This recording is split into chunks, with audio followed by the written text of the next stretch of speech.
يا صباح الخير والقمر والسكر على عيونكم يا رب.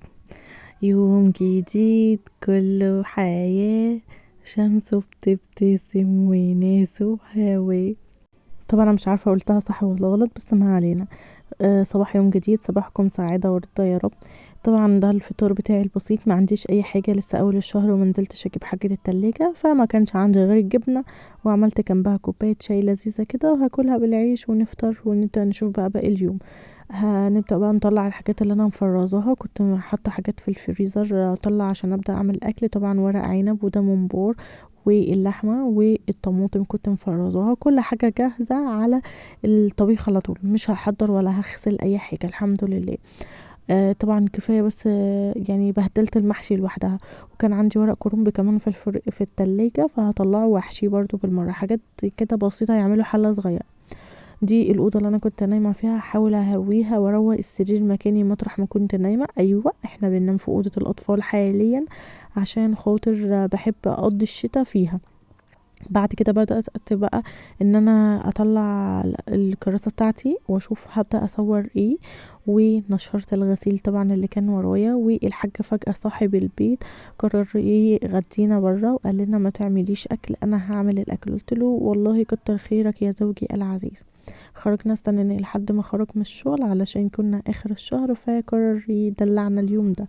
فقلت خلي المحشي هروح احشيه، و خليه لبكرة ينفعني، يبقى برضو جاهز على التسوية على طول. بعد كده خلصنا واحنا مروحين، كان عايز يجيب هدوم لي وكده، جبناها وروحنا جبنا الاكل معانا وروحنا كلنا في البيت.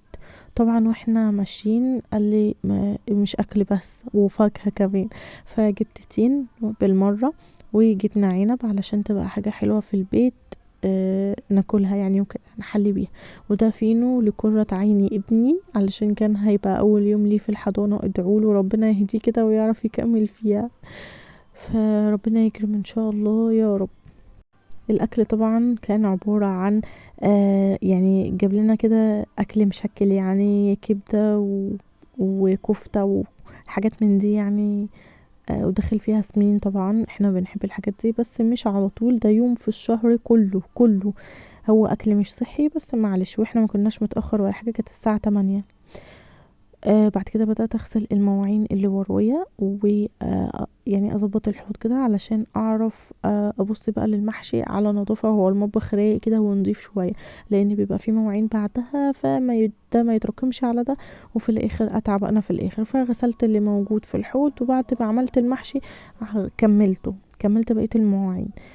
طبعا عملت التخديعة، بحب اعملها ني في ني، ما كانش عندي بصل، فرمت بصل مخصوص وعناية دمعت عشان خاطر احط على المحشي خضرة كتير بقى ومحشي كتير. طبعا كان عندي كيس نص كيلو ممبار وشوية ورق عنب عملوا صفين، وشوية كرنب برضو عملوا صفين.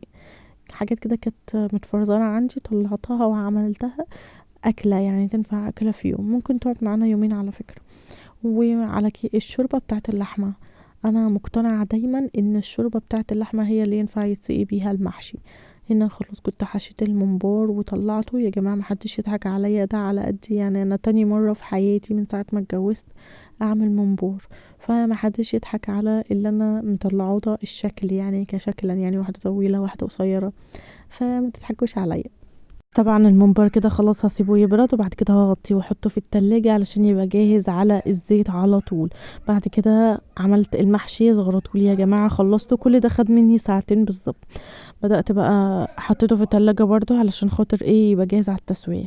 حبيت بقى اكافئ نفسي على اليوم الجميل ده كله، وفي الاخر رحت عاملة ليمون، وكان عندي ازازة سيفن في التلاجة فطلعتها وحطيت ميكس من الليمون على السيفن، خطير خطير، جربوه لو حاطين فيه تلج كمان هيبقى روعة، جربوه والله العظيم.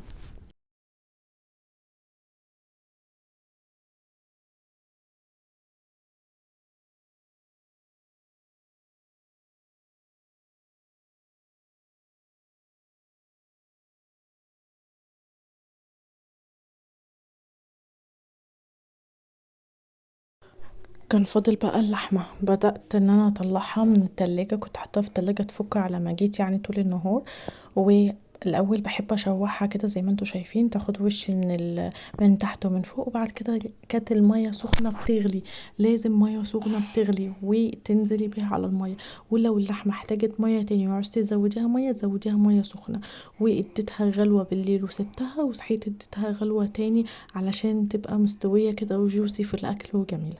يومكم لذيذ.